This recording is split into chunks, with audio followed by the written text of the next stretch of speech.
When you're operating a ship commercially, you need to follow a wide range of laws and regulations that apply. In Norwegian maritime legislation, there are two key terms that are particularly relevant. These are the ship owner or the shipping company, referred to as reder or rederi. The other one is the master, shipmaster, or captain. In the Ship Safety and Security Act, these terms are defined in more detail. The company is basically the entity that's responsible for the ship's operation. In most cases, this will be the ship's owner.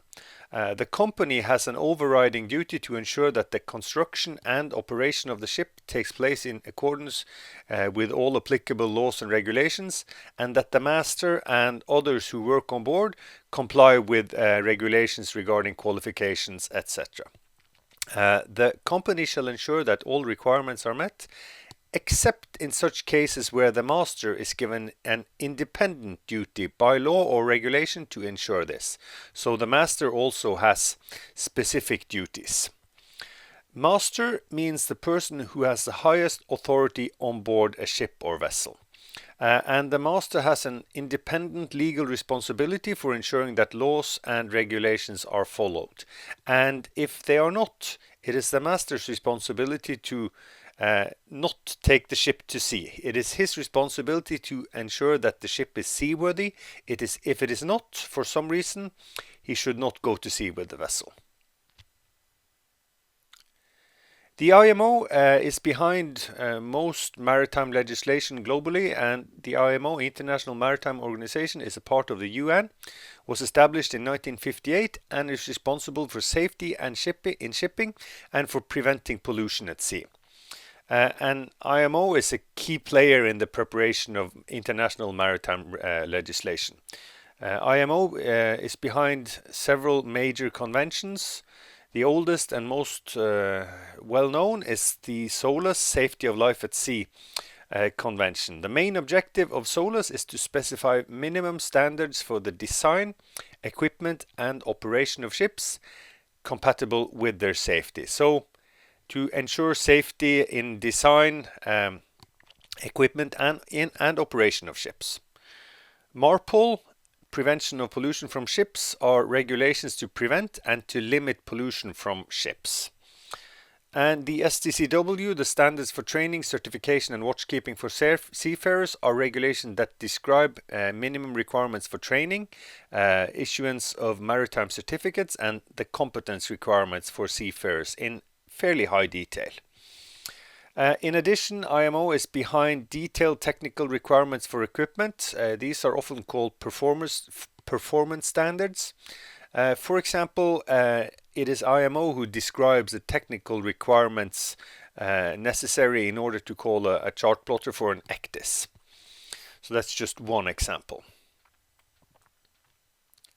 Next, we'll have a quick look at how international maritime regulations come about. First off, a need is identified, a need of some kind. It can be trends in accidents, terrorism, environmental factors, or an extraordinary number of different kinds of factors that play in. In any case, one or more of the member states of IMO want the IMO to address the issue. If they decide to address the issue, it will be worked on in one of the main committees, either the Maritime Safety Committee or the Marine Environment Committee, or possibly in one of the many subcommittees below these two main committees. Depending on the nature of the case, it will be adopted by one of the IMO subcommittees. Important issues are decided by the IMO Assembly, which has representatives from all the member states. And a decision that the IMO makes is typically formulated as a recommendation to the member states. Typically a certain percentage of the members of the IMO must vote for, that means ratify the regulations for it to be valid. Let's say that for some kind of regulation it is decided that 2/3 of the member states have to ratify the convention before it is valid. When 2/3 have ratified it, then the regulations apply to all nations, also those who haven't initially ratified it. In Norway, in most cases, it's the Norwegian Maritime Authority that is responsible for incorporating new international regulations into Norwegian legislations. And new material from the IMO may lead to changes in laws, regulations, or circulars.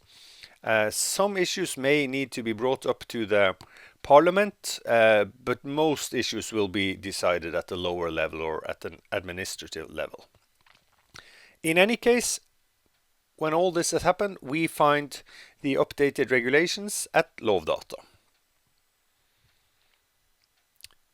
Norway has ratified all the major IMO conventions, but an international convention cannot be enforced directly as Norwegian laws. So that the rules that the IMO conventions contain are incorporated in most cases into various Norwegian laws and regulations. And in addition to regulations from the IMO, Norway can have its own national regulations, but these national regulations should not be in conflict with IMO regulations. And the D6 certificate is an example of such regulations. D6 is a national certificate. It's not fully STCW compliant, and thus it only applies in Norwegian waters, as we shall find out. When we want to find answers to a legislative question, we need to primarily check Norwegian sources for laws and regulations. We use Lovdata, where we get the Norwegian language laws and regulations, or the unofficial translations on the NMA website, which we see the link to there. These are unofficial translations of relevant laws and regulations, but they are pretty good.